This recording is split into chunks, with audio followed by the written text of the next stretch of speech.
सगळ्या लोकांना ज्यांनी उभं केलं तो दोरखंड बांधलेला जो दगड होता, दगडाला जो बांधलेला तो फिरत गेला, क्षीण होत गेला आणि लोकांना सांगितलं आता तुम्ही बघा. तर थोड्या वेळाने लोकांची जी सावली होती आणि त्या दगडाच्या बाजूला त्यांनी काठी उभी केली, तिची सावली बदलत गेली. एका ठिकाणी होती, नंतर दुसऱ्या ठिकाणी आली, तिसऱ्या ठिकाणी आली. तो म्हणाला पृथ्वीवर सपाट असेल तर ही सावली सुद्धा स्थिर असायलाच पाहिजे. ती जागा का बदलते? जागा बदलती याचाच अर्थ पृथ्वीवर जो माणूस उभा आहे ती स्वतः पृथ्वी फिरती आहे म्हणून ती सावलीची जागा बदलते. आता इथपर्यंत ठीक आहे. मग पुढे त्यांनी सांगितलं की हा जो प्रयोग आहे हा प्रयोग सिद्ध करतो की पृथ्वी फिरत आहे. हे सगळ्यांनी मानलं. त्याच्यानंतर त्यांनी सांगितलं की ही पृथ्वी फिरत आहे तर दिवस आणि रात्र का? आपल्याला प्रत्येक वेळी सूर्य पृथ्वीकडूनच उगवताना दिसतो. ऋतूप्रमाणे पूर्व क्षितिजावर तो त्याचं स्थान बदलतो. हिवाळ्यामध्ये कसं असतं तुम्ही जर बघितलं, हिवाळ्यामध्ये आता चालू आहे तर दक्षिण पूर्व दिशेला तो उगवतो आणि दक्षिण पश्चिमेला मावळतो. गुढीपाडवा आपला येतो मार्च महिना. त्या दिवशी जर तुम्ही बघितलं तर सूर्य बरोबर पूर्व दिशेला येतो आणि डोक्यावरून जातो, पश्चिमेला मावळतो. बरोबर 12 तासाचा दिवस असतो. मग त्यांनी पुन्हा सांगितलं, वर्षावर निरीक्षण करून सांगितलं की वर्षातले 4 क्षण असे असतात, 4 दिवस की ज्याच्यामध्ये 21 मार्च आणि 21 सप्टेंबर दिवस आणि रात्र समसमान, कारण सूर्य बरोबर डोक्यावरून जातो. त्यानंतर 21 डिसेंबर या दिवशी सूर्य दक्षिण पूर्वेला उगवतो आणि दक्षिण पश्चिमेला मावळतो. आणि 21 जून या दिवशी सूर्य उत्तर पूर्वेला त्याचा प्रवास होतो आणि जास्तीत जास्त वेळ आकाशात राहतो आणि उत्तर पश्चिमेला मावळतो. हे 4 निरीक्षण त्यांनी वर्षभरामध्ये निरीक्षण करून दाखवले आणि त्याच्यामुळे मग त्यांनी सांगितलं की पृथ्वी फिरत असताना तो जो पेंडुलम आहे तो पेंडुलमचं गती स्विंग सारखाच आहे, पण किती तासामध्ये पृथ्वी त्या स्थळावरून प्रदक्षिणा पूर्ण करतील हे एका सूत्रानुसार त्यांनी दिले. आणि ते कशावर अवलंबून आहे तर त्या त्या स्थळाचं अक्षांश आहे त्याच्यावर ते अवलंबून आहे. मी तुम्हाला तो फॉर्म्युला देईन, त्या फॉर्म्युलामध्ये गणिताचा फॉर्म्युला आहे.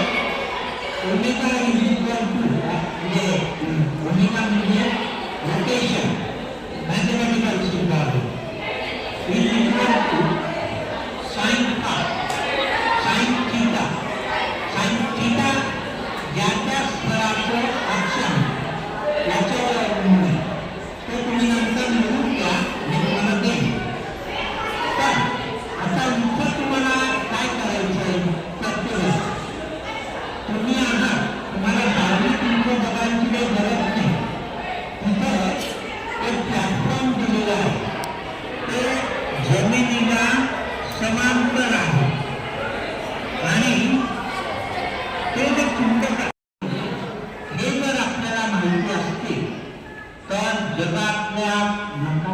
केल्यानंतर कुठल्याही स्थळाचं लोकेशन आपल्याला काढता येतं.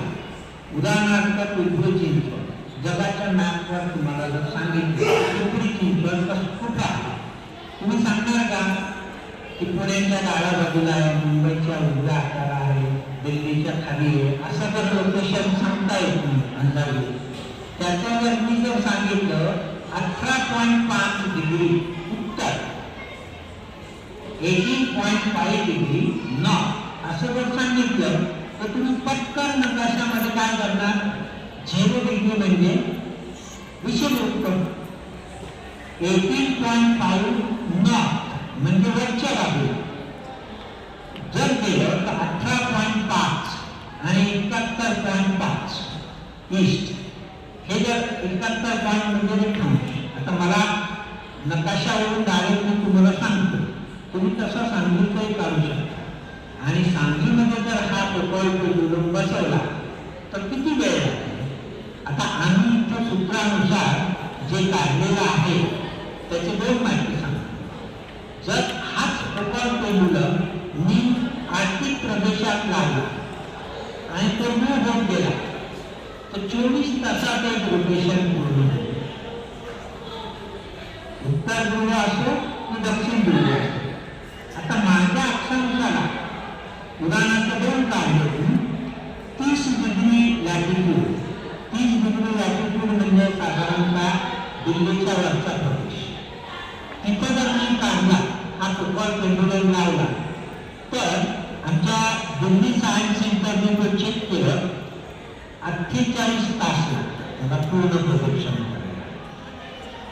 45 डिग्री लॅटिट्यूड म्हणजे आपल्या अजून वर जायचं तर त्याला 34 तास.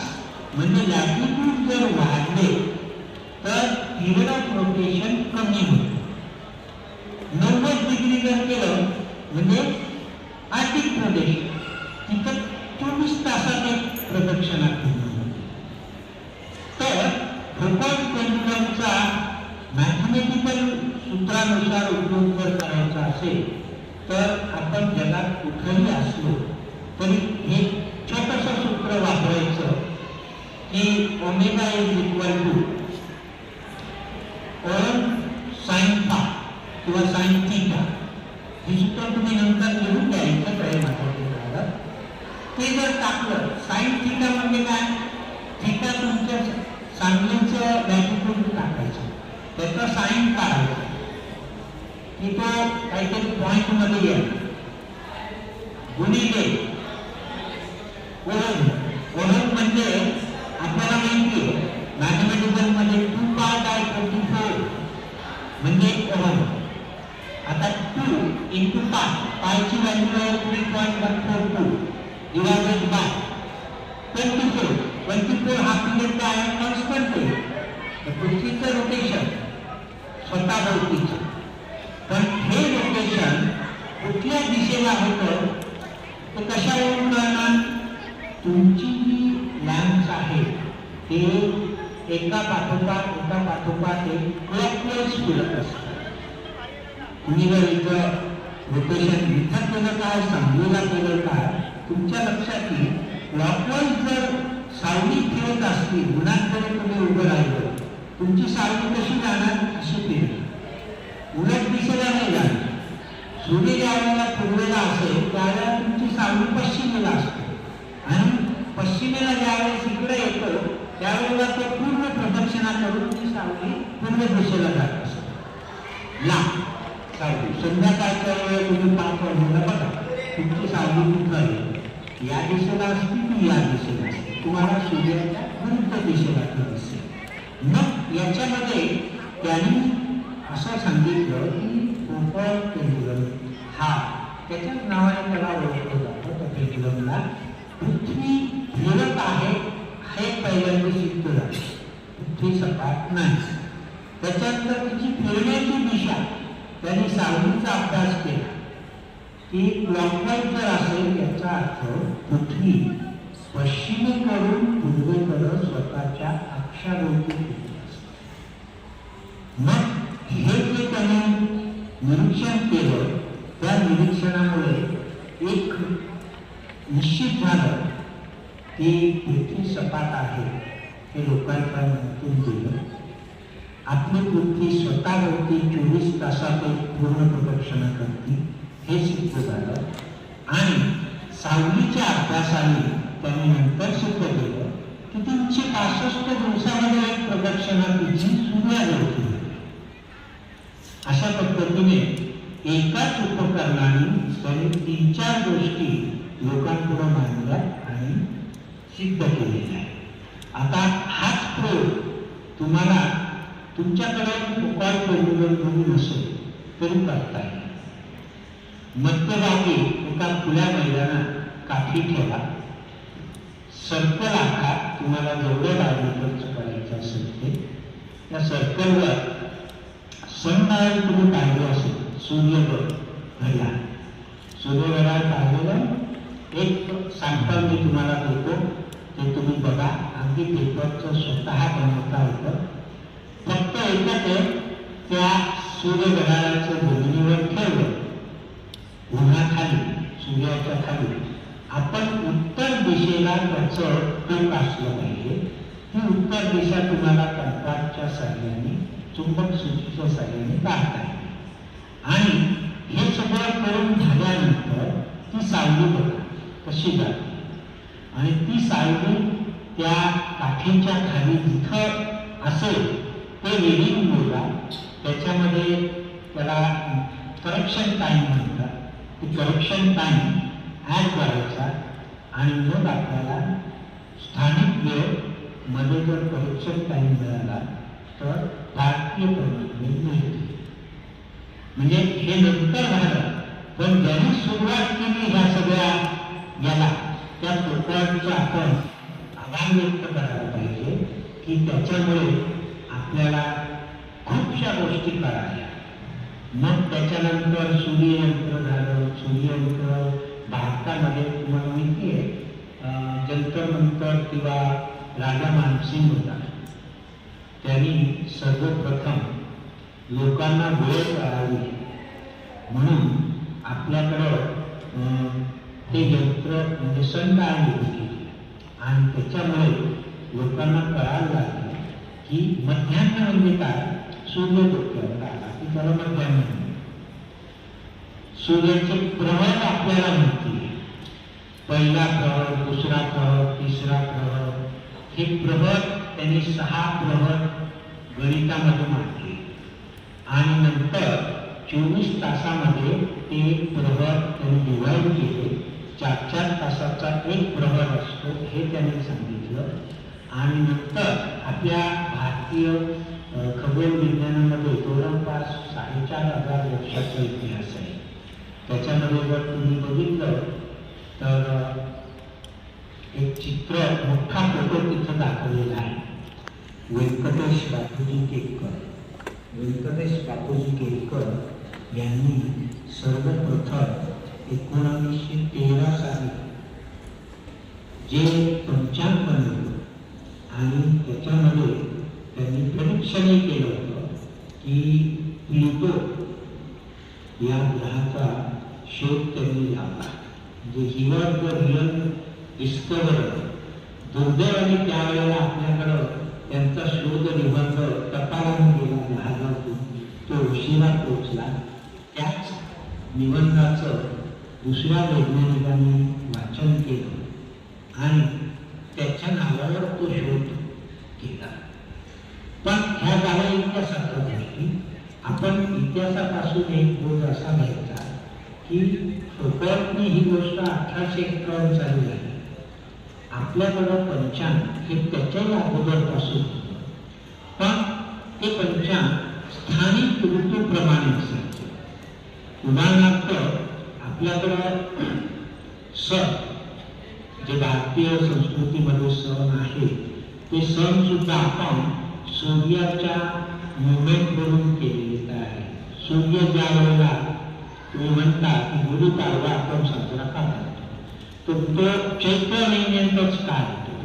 तो चैत्र महिन्यामध्ये त्यांनी ती मेष राशीत ज्या वेळेला सूर्य प्रवेश करतो ती चैत्र महिना, आणि त्या तारखेपासून नवीन वर्ष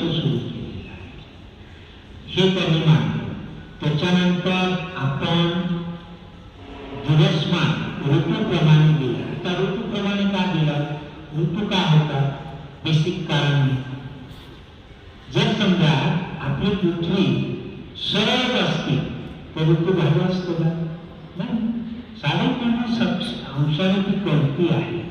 म्हणून आपल्याला उन्हाळा येतो, हिवाळा येतो, पावसाळा, हे तिन्ही ऋतू अनुभवायला मिळतात. आणि त्याच्यामध्ये ग्रीष्म ऋतू, त्याच्यानंतर वर्षा ऋतू, शिशिर ऋतू, हे सगळे जे आहेत त्या ऋतूप्रमाणे आपण सणही साजरे करत असतो. तर थोडक्यात फोटॉन पेंडुलम आपण माहिती घेतलेली आहे. गणिताच्या सूत्रानुसार तुम्ही तुमच्या सांगलीचं अक्षांश टाका. तुम्हाला हा जर पेंडुलम सांगलीत लावला तर किती तास घेतो ते बघा.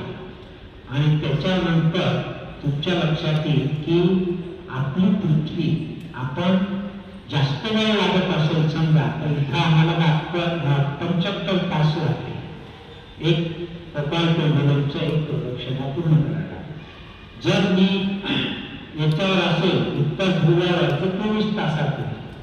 विषुववृत्तावर असेल तर काय होईल? 0. तो स्वतःवरती प्रदक्षिणा करणारच नाही. विषुववृत्तावर सरळच जीव धरलेला तो नुसता आंदोलन घेत. ओके. तर आता तुम्ही सगळ्यांनी निरीक्षण करायचं असेल तर इथे करू शकता. आणि इन द मीन टाइम सनडायन जी आहे ती सुद्धा मी तुम्हाला समजावली. आणि गुगलमध्येच आहे, एक मॉडेल तुम्हाला देतो. धन्यवाद.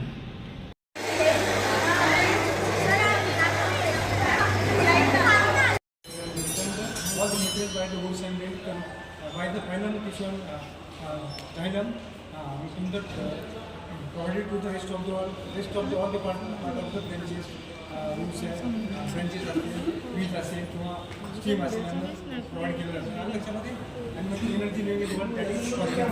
आणि लक्षामध्ये energy living one that is constant.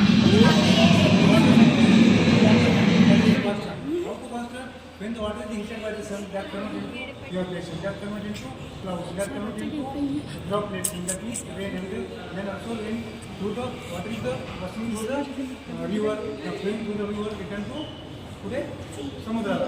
म्हणजे काय? That is water cycle. म्हणजे एनर्जी काय आहे? कॉन्स्टंट आहे. नष्ट झाली का तिथे पाणी नष्ट झालं का फक्त तिथे रूपांतर एका फॉर्ममधून दुसऱ्यामध्ये होत गेलं. एनर्जी लिव्हिंग वर्ल्डमध्ये पण मी आता कोणी primary producer, primary secondary tertiary top consumer decomposition provided all the branches all the part of the rest of the plants. That means the energy living in the living world that is remains constant. हा लक्षामध्ये दोन्ही ठिकाणी काय energy constant आहे. नष्ट झाली का? नाही. आत्मा आपला निघाला आणि जीवामध्ये फिरून रिटर्न करून to the human beings that is not destroy. आत्मा is nothing but that is soul is nothing but that is energy असतो. ते पण एक एनर्जीच आहे. एखादा माणूस डेथ होणं किंवा मृत्यू होणं मरणं म्हणजे याचं काय? दॅट इज त्याचा आत्मा निघून जाणं. आत्मा म्हणजे काय? That is energy. आणि एनर्जी तुमची डिस्टर्ब झाली का तिथं? नाही झाली. फक्त ती काय 84 दशलक्ष येणीमध्ये फिरून return back to the human being. म्हणजे आपल्या भगवद्गीतेमध्ये म्हटले आत्मा हा नष्ट होत नाही, पाण्यात बुडत नाही, आगीत जळत नाही, फक्त फिरून दशलक्ष येणीमधून फिरून कोणाकडे येतो? मानवाकडे येतो. म्हणजे तुमच्या सायकलमध्ये एनर्जी लिव्हिंगमध्ये आपल्या आत्मामध्ये प्रत्येक ठिकाणी एनर्जी काय आहे? कॉन्स्टंट आहे. त्याप्रमाणे इथं पण तुमची एनर्जी काय आहे? कॉन्स्टंट आहे. एनर्जी वर्ल्ड डेमोमध्ये एनर्जी तुमची नष्ट होत नाही. त्याची अनेक फॉर्ममध्ये काय होते? कन्वर्ट होते आणि come to same position again body jumping number of activity all over the exhibit here that is action direction, एनर्जिया, kinetic energy, potential energy, mechanical energy, electric energy हे तुमच्या फॉर्ममधून पुन्हा फिरून कम टू द सेम पोझिशनला. त्याची म्हणजे energy इथं सुद्धा कॉन्स्टंट आहे. Otherwise you can going to see now the 3 laws न्यूटनची मोशनचे आपल्याला इथं पाहायला मिळते. एनर्जीमध्ये first law no force in body state of place uniform motion. एखाद्या वस्तूवर काही फोर्स अप्लाय केला नाही तर ती बॉडी पुढे जाईल का? नाही. स्टेबल राहील. That means the energy. म्हणजे तुम्ही झोपला खाटवर, एक उदाहरण देतो, तर तुम्हाला कंटाळा आलेला आहे. तुम्ही मला टी व्ही चालू करा एखाद्या म्हणलं तर नाही मला कंटाळा. म्हणजे तुम्ही आहे त्या रेस्टमध्ये राहण्याचा प्रयत्न करता. तुम्ही आपली रेस्ट सोडता का? तुम्ही काय एनर्जीमध्ये आहात असं म्हणायला हरकत नाही. बरोबर. म्हणजे एखाद्या पदार्थाची गतिमानता किंवा स्थिरता म्हणजे energy Y. State of the motion किंवा स्टेट ऑफ रेस्टला तुम्ही जर एखादा ऑब्जेक्ट असेल त्याला म्हणतात एनर्जी. इनहेरंट मेबीला तुम्हाला definition inherent the property of the any object to which is the state of the motion of the uniform motion that means energy. That means the first law of the Newton that is P is equal to U plus AC. परिणाम तुम्हाला पाहायला मिळेल. आणि force acting the body change in motion you can see at that the point. प्रत्येक पॉईंटला तुम्हाला काय होतं सगळे मोमेंटम तुम्हाला काय होतं चेंज होतो. ह्या टर्नला एलिव्हेशनला लो पॉईंटला एलिव्हेशन पॉईंटला प्रत्येक बेंड टू बेंड पॉईंटला तुम्हाला काही सब्जेक्ट चेंज होतो. सब्जेक्ट म्हणजे काय मोमेंटम. मोमेंटम म्हणजे काय मास इंटू व्हेलॉसिटी. हे म्हणजे काय mass into acceleration. Force acting the body आणि फोर्स ॲक्टिंग दी बॉडी आहे. हे फिजिकल टू एम लावलेला फोर्स म्हणजे आणि हे काय मास आहे आणि काय झालं ॲक्सेलरेशन. दॅट मीन्स हे फिजिकल टू एम. हां लक्षात माठवायला गेलं होते आपल्याला नाही. हे फिजिकल टू एम हे झालं. एम जे पण तसंच आहे. Mass of the ball height of the ball आणि ग्रॅव्हिटी फोर्स सिग्नल कशात सी मध्ये म्हणजे कशाने बांधून कशाने ठेवलेलं पाणी समुद्रामध्ये force of gravity on the water is already by the gravity force आणि वॉटर ह्याची हाईट आहे. म्हणजे वॉटर ह्याची अजून उंची पण आहे. बॉटम टू टॉप MGH आहे की नाही समुद्राच्या पाण्याला. बॉटल आहे. बॉटलमधल्या पाण्यात पण आहे MGH आहे की नाही. डोंगर आहे. तुळशीबाजी शिखर आहे. माउंट एव्हरेस्ट आहे किंवा ऑलिम्पस माउंट आहे. कोणतीही पर्वत शिखर महादेवी डोंगर आहे. त्यांना पण काही हाईट आहे. ज्यांना हाईट आहे त्यांना कोणती एनर्जी येईल पोटेन्शियल येईल. Into height that is potential energy. That of the motion that is kinetic energy. आता बॉलला किती काय मोशन आहे एनी मॅटर. मॅटर म्हणजे काय लिक्विड सॉलिड आणि तिसरा कोणता सांगा गॅस. हां परत कंडिशन आईन्स्टाईन ते पण आहे तुमचं. प्लाझ्मा पण आहे ते तुम्हाला तुम्ही हे 3 आहे. तर त्यामध्ये 3 आहे. आता सॉलिडमध्ये काय आलं आपण हा बॉल आला त्याला पण इथं कधी आहे की नाही मोशन आहे. गॅस आहे आपण पाणी तापवलं वरती गेला गेला त्याला मोशन आहे की आहे. आता आपण राहिले लिक्विड पाणी फ्लो वाटतं का मोशन आहे. Motion that is the movement of the any body that is motion. Circular motion असेल रोटरी मोशन असेल लिनियर मोशन. तिथे काय लिनियर मोशन पण आहे सर्क्युलर पण मोशन आहे तुमचं रोटरी मोशन पण आहे. रोटरी पण आहे फिरणार आहे हे पण आहे. मोशन म्हणजे का एखाद्या वस्तूची हालचाल म्हणजे movement of the any motion. ते त्याचे प्रकार कोणत्याही मोशनमध्ये बोलायचं कोणती एनर्जी असेल 1/2 दॅट मीन्स स्टँडिंग एनर्जी. आता इथं एम आणि एम हां इथं 1/2 m². इथं MGH म्हणजे तुमचा एम काही कॉमन आला तिथून आपण to to height that is potential that of the motion that is standing. तिथं आपला डिफरन्स काय करा फक्त इथं मोशन मिळाली आणि इथं हाईट मिळाली. म्हणून मी पण काय केलं जातो यामध्ये वेन द करंट आपण जो motor somewhat done here that is somewhat force into this speed of the force and that is that is what the this way is somewhat done here that is what you can get that is mechanical due to high potential that of motion technique that of average sounding created आणि बाकी तुम्हाला सांगितलं acceleration म्हणजे class पण acceleration म्हणजे ते पण आहे आपल्याकडे घेऊन करायला तुम्हाला एक्सेलरेशन म्हणजे तुम्ही चालले रस्त्याने चालल्यानंतर स्पीड ब्रेकर आला गाडीचा वेग कमी केला स्पीड ब्रेकर केला गाडीचा वेग वाढला म्हणजे वेगात कोणाला बदल कमी असेल कमी जाते एक्सेलरेशन असेल ॲक्सेलरेशन असेल तर मोठच असतो त्याला म्हणतात काय म्हणतात acceleration rate of change of velocity over the time that is acceleration in this way you are example here acceleration rate of change of velocity over the time that is acceleration due to force of the condition got to calculate the acceleration G is equal to Q normal R square. This square is equal to Q x is equal to x and no force acting body body S is equal to V square. L is equal to M आणि तुमचं कोणतं राहील V is equal to plus AC. हे सगळे law आता काय आहे पण आपण going to now see असतात. आठवते का सगळं एकदम सुरुवाती घेतलं तुम्हाला वेळ एकदम सगळे असेल कंपनी असताना ते पण आहेत आपल्याकडे ते पण आपण तुम्हाला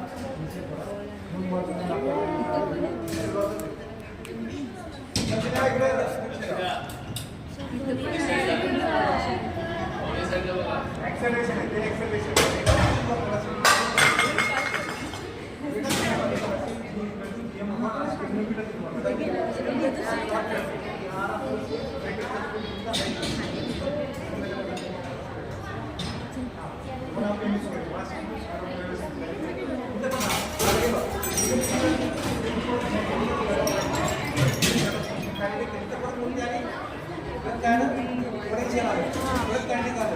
potential plus kinetic is equal to constant आलं लक्षामध्ये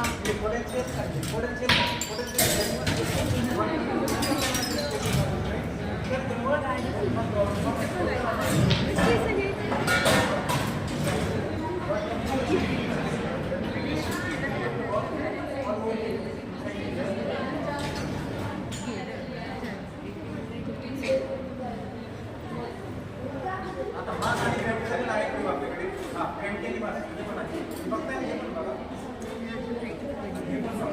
मास आणि gravity. Centre of gravity, centre of mass. आता हे ठीक आहे. मी काय करतोय? बॅलन्स होतोय. बरोबर. आता मी याला काय ना बॅलन्स केलं. हे काय झालं? बॅलन्स झालं. आणि टॅपर होतो. टॉपर होतो इकडे तिकडे. टॅपर होतो इकडे. पण थोड्याच नाही. ह्याचा अर्थ काय? Centre of the mass. काय? Centre of the mass. Same आहे. बॅलन्स झालं. सेंटर ऑफ द ग्रॅव्हिटी एकदम सेम आहे.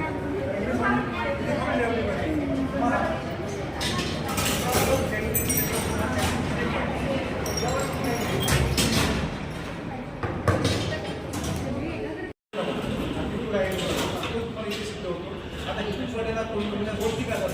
आता लोकेशन कसं आहे? लोअर ट्रॅक आहे. तुमचं पोझिशन कसं आहे? सेंटर ऑफ ग्रॅव्हिटीचं तुला एक गोष्टी आहे. गोष्टी आहे त्याचा अर्थ find the position is the centre of gravity roll down. Roll down कुठे होते? तुमचा ग्रॅव्हिटीकडे रोल डाऊन होत असते. काय होतं? त्यावेळेस तुमचं काय झाला? सेंटर आहे. समजा सेंटर ऑफ ग्रॅव्हिटी आणि इकडे आहे. Gravity centre of gravity shift from this point to that point. या point of gravity centre of gravity shift करून अकॉर्डिंग टू वेटवर ॲक्टिव्ह असते. तुमच्या मास डिस्ट्रिब्युशन तुमचं सेंटर ऑफ ग्रॅव्हिटी मास असतं. सेंटर ऑफ ग्रॅव्हिटी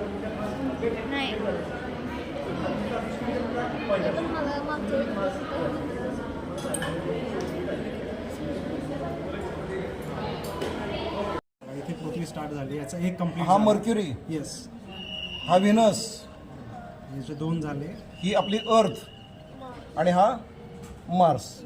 इकडं याचं एक रोटेशन पृथ्वीचं 3 होईपर्यंत कंप्लीट झाले. याचे किती झाले? याचे किती होतात? याचे किती होतात ते बघा. सो अजून एक बघा तुम्ही, असं त्याने अभ्यास पूर्ण ते की बनवलं. मार्स दूर आहे आणि अर्थ जवळ आहे. सो आधी अर्थ मागे होती. सो अर्थने ऍक्च्युली मार्सला क्रॉस केलं. हम्म, हम्म. सो सर हे स्काय मध्ये पण ऍक्च्युली दिसतं दिसतं, आपल्याला, हो. की मार्स असा पुढे पुढे डीआरडी नाईट्स इक्वल असतात. सो ऍक्च्युली जर या मॉडेलला तुम्ही इथे नेलं आणि सूर्याच्या जागी जर टॉर्च लावला तर बरोबर सेम ते रिझल्ट्स येणार तुम्हाला. परत त्याच्यानंतर इथे पृथ्वी आहे आणि इकडे सूर्य आहे. तर फॉर एक्झाम्पल माझा एक्झाम्पल घेतो की माझा बड्डे आहे 16ला. सो इथे तुम्हाला एक डायल दिसतो ना डेटचा. जर मी ह्याला एक्झॅक्टली 16 वरती आणलं तर पृथ्वीवरून जर सूर्य बघितला तर सूर्य कुठल्या राशीत दिसतो? तर ॲरिसमध्ये दिसतो. सो त्याच्या अपोजिट म्हणजे बरोबर सूर्य या राशीत दिसतो. म्हणजे 16 एप्रिलला जन्मलेल्यांची रास ॲरिस असते. म्हणजे सूर्य रास ॲरिस ते ह्याच्यावरती बघता येतं. म्हणजे ते तुम्हाला कसं दिसणार आहे लक्षात येते का बघा. ऑपोजिट म्हणजे सूर्य मेन या राशीत इथे तुम्हाला दिसतंय आकाशामध्ये कन्या दिसतोय, पण सूर्य कोणत्या राशीत आहे म्हणायचं? मीन राशीमध्ये आहे असं म्हणायचं. अशा त्या राशी ठरतात. आलं लक्षामध्ये? म्हणजे तारकासमूह मोठ्याचा एक होईल. सो याच्यामध्ये गिअर रेशोज एक्सप्लेन करता येतात. तो त्यांना आता कॅल्क्युलेट करता येईल की मोठ्या गिअर ह्याच्यामध्ये रेशो काय आहे. 3 गिअर्स लावले तर काय होईल. जसं की आता ह्याला मी क्लॉकवाईज फिरवलं तर हा कुठे फिरतोय? Anti clockwise. हे त्यांना व्हिज्युअली करता येतं. आणि मग मागे असतात क्वेश्चन्स. या अशा टाईपचे आम्ही देतो. करता येईल तुम्हाला. असं इमॅजिन करा की इथे प्रत्येक ठिकाणी एक बाटली ठेवलेली आहे आणि इथे नळ लावलेला आहे. आणि तेवढ्या वेळेत ते फॅक्टरीचं पूर्ण हे होणार, आहे की एका रोटेशनमध्ये बाटली फिल झाली, परत एम्प्टी बॉटल आली. फिल झाली पुढे गेली. हा, येस. सो हे स्टेप्समध्ये काम करतं. आणि हे मेकॅनिझम सर प्रोजेक्टर, जुने प्रोजेक्टर होते ना त्याच्यामध्ये हे वापरायचे.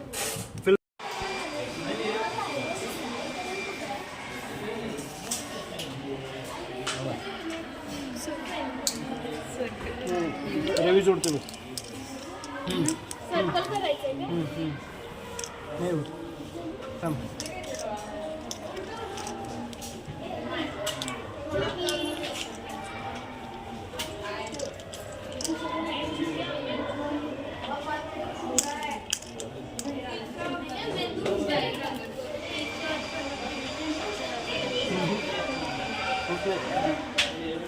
छान आहे.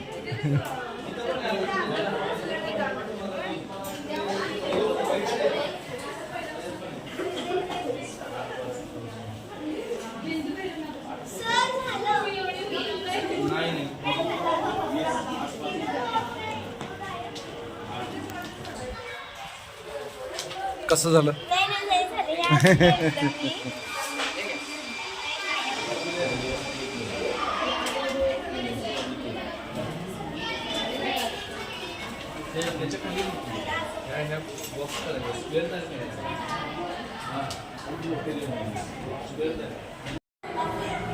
स्टार्ट. 1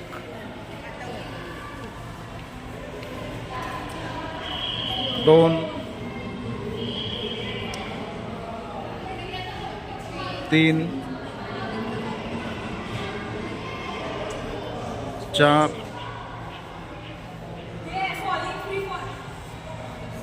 5 6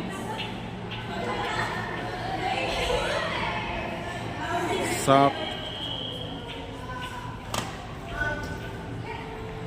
8 9